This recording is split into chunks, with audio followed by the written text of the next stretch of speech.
Good morning.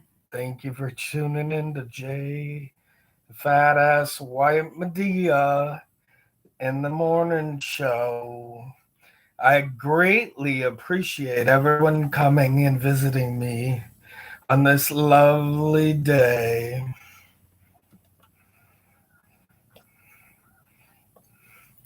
Thank you. Thank you.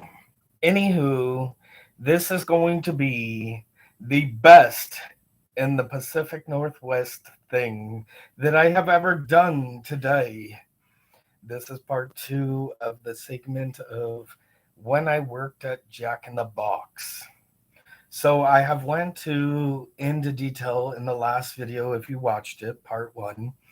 Part two is about how basically I got back into Jack in the Box in Tacoma, and the Tacoma Jack in the Box was really quite an interesting story. And the reason I say that is because not only did you have crackheads that worked there at night, yes, I was working at night for once in a lifetime, but you also had prostitution. You had drug deals that were done in the middle of the dining room floor. You had everything that you could imagine, from people not showing up and people not doing what they needed to do, to being told you have to sit there and wait. And you had to do this and you had to do that. So, without further ado, let's get into it. So, it was my first day at work, and I threw on my name tag and my suit, or my jacket, you could say, and my shirt that I had for Jack in the Box, and I did pretty well, per se, for the first day being back at Jack in the Box here in Tacoma. Then we got into the matter of um, Miss Karen over here that wanted to say, "You ain't doing this right. You ain't doing that right." And then people were doing all this extra stuff. Being there for 2 hours on my first day, I knew about two people without even doing anything really. One of them we're going to name is going to be Michael. That's not his real name, it's just a fake name. The other one was Billy. Not a real name, fake name. He had Billy was the grill cook at night, and Michael was the one that ran the fryers.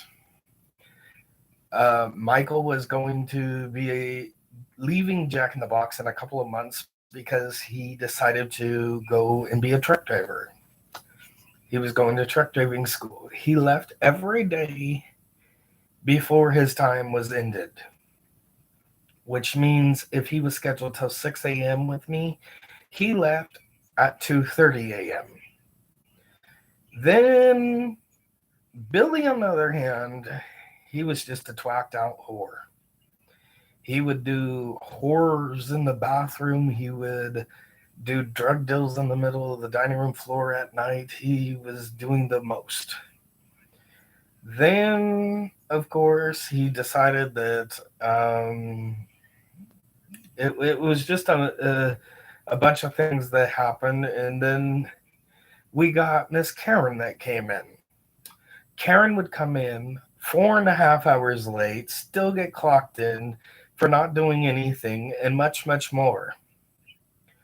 Then we got Susie that stayed overnight with me, and then we got me and Miss Susie. She is basically a little under 21, I want to say, and she decided that because we didn't have any hot water, we needed to go turn on the hot water tank, turn it off, turn it back on, restart it. So we unlocked the door, put the pin in the door, and we decided to go outside and do the try to restart the thing. However, that wasn't the best idea because they decided I don't know what it was, but the door decided not to open back up when we tried to go back in. Who got blamed for it? Well, it was everyone. Why? Because the district manager decided to tell us that we should have never left the store. We should have never did this. We never should have done that. Well, you motherfucker, we ain't trying to go out alone. So we have a buddy system when we decide to go out and turn on the water tank again because the business has no hot water and we get locked out the fucking store. Of course, we're going to break the doors and have the fire department come out and try to help us get in and all this other shit. So then after that big argument, we're going to say the dude's name that proceeded on. His name is Felicia, whatever. Feliciano. He decided to threaten me and all this extra stuff and tell me you F and all this other stuff. And he said, he texted me and said, yes, it is the guy that I stabbed, by the way. I hope everyone makes that clear. I did make him get shanked by a fucking box cutter, excuse my French.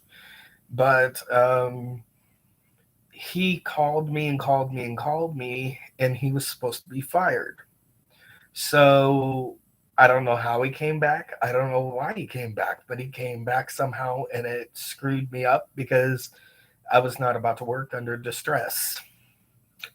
So then I text the district manager, and I'm like, why is he back? Blah, blah, blah, blah, blah. And they decided to proceed to tell me that he is supposed to be back. Well, then I got mad, and I told the district manager I'm putting in my 2 weeks. So, needless to say, I put in my 2 weeks. My end date is February 5th.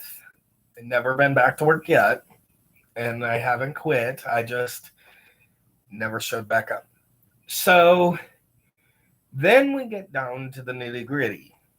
Why he tell me if I show up, he was going to kick my ass? Do I look like I'm scared of you?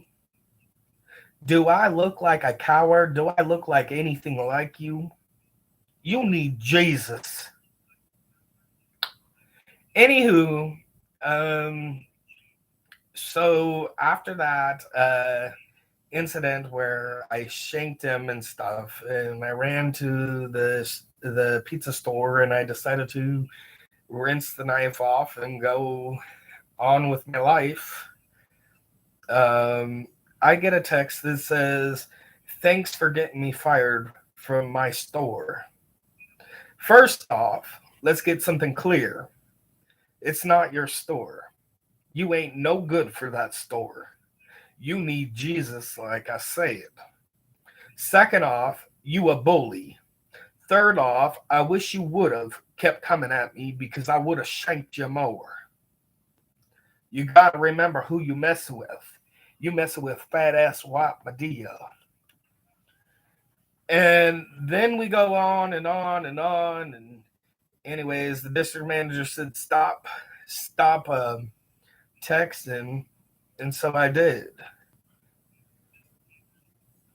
Then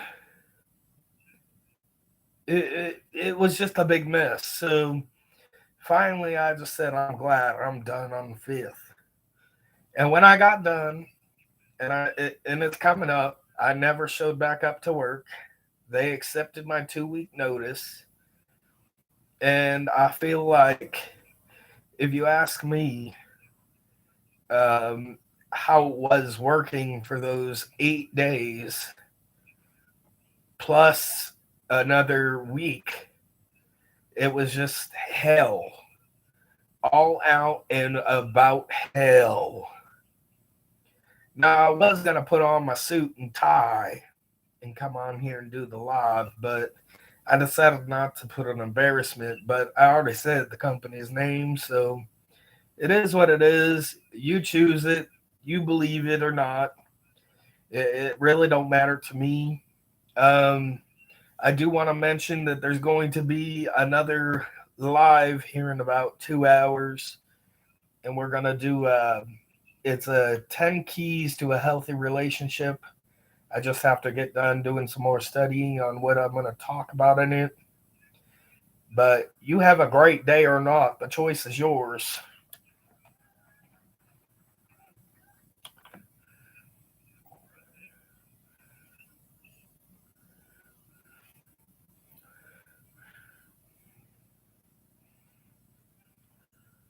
Thank you and have a great day.